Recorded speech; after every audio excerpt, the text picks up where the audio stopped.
नमस्कार. Wisdom of mind Shri doctor Jitendra Kumar यांचा एक प्रयोग जो अतिशय वाखाणण्यासारखा आहे आणि नवीन आहे आणि अत्यंत उपयुक्त आहे, तो आमच्या शाळेत केला गेला त्याच्याबद्दल मला आज बोलावंसं वाटतंय. आपल्या सर्वांमध्ये उपजतच जे काही पोटेन्शियल, जी मनाची आणि मेंदूची ताकद असते ती कुठेतरी लपलेली असते, आवरणामध्ये असते. कधीतरी त्याला बाहेर काढणारं, त्याला प्रकाशित करणारं कोणीतरी भेटावं लागतं. त्याच्यावर काम करणारं, त्याच्यावर संशोधन करणारं कधीतरी आयुष्यात मिळावं लागतं.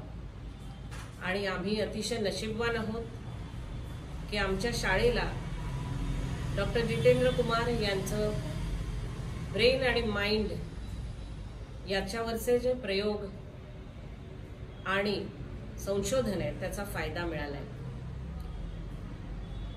आमच्या शाळेची पटसंख्या प्रचंड आहे. ए पासून एफ पर्यंत सेक्शन असणारी आमची शाळा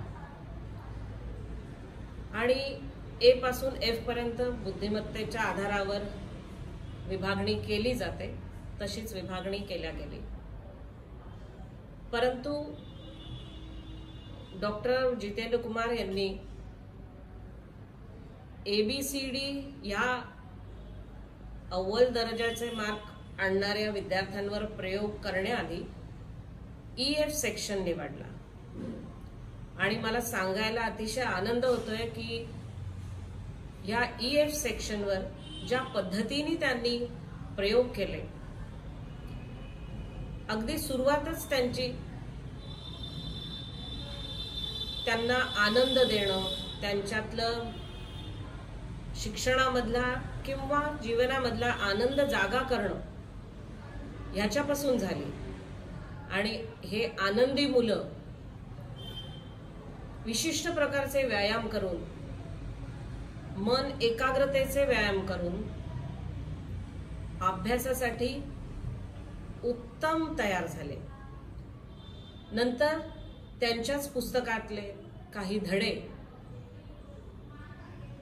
त्यांच्या पद्धतीने त्यांनी शिकवायला सांगितले, त्यांच्यावर परीक्षा घ्यायला सांगितली.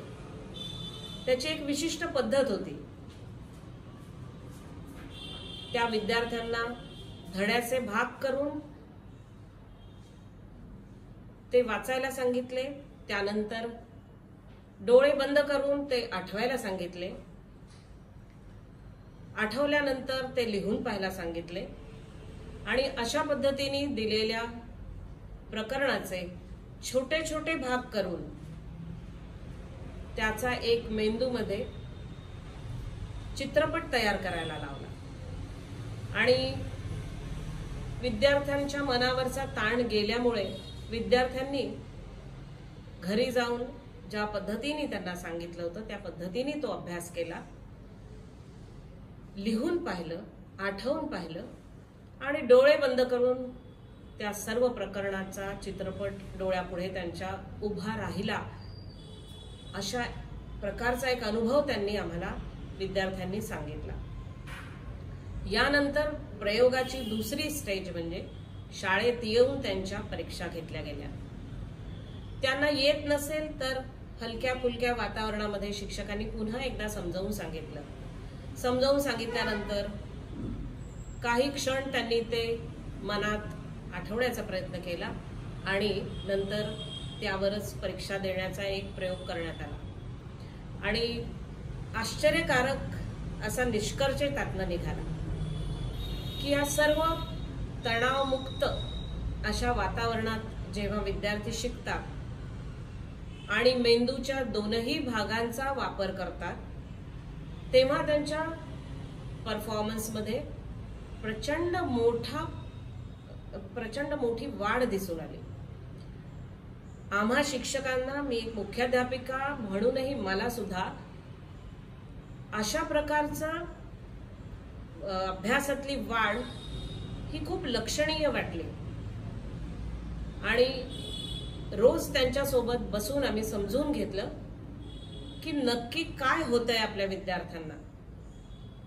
तेव्हा असं लक्षात आलं की ताण जो डाव्या मेंदूमध्ये निर्माण होतो त्याला सोबत जर उजव्या मेंदूमधल्या कला कौशल्यांची दिली तर तोच भाग तणावमुक्त पद्धतीने ते विद्यार्थी शिकू शकतात.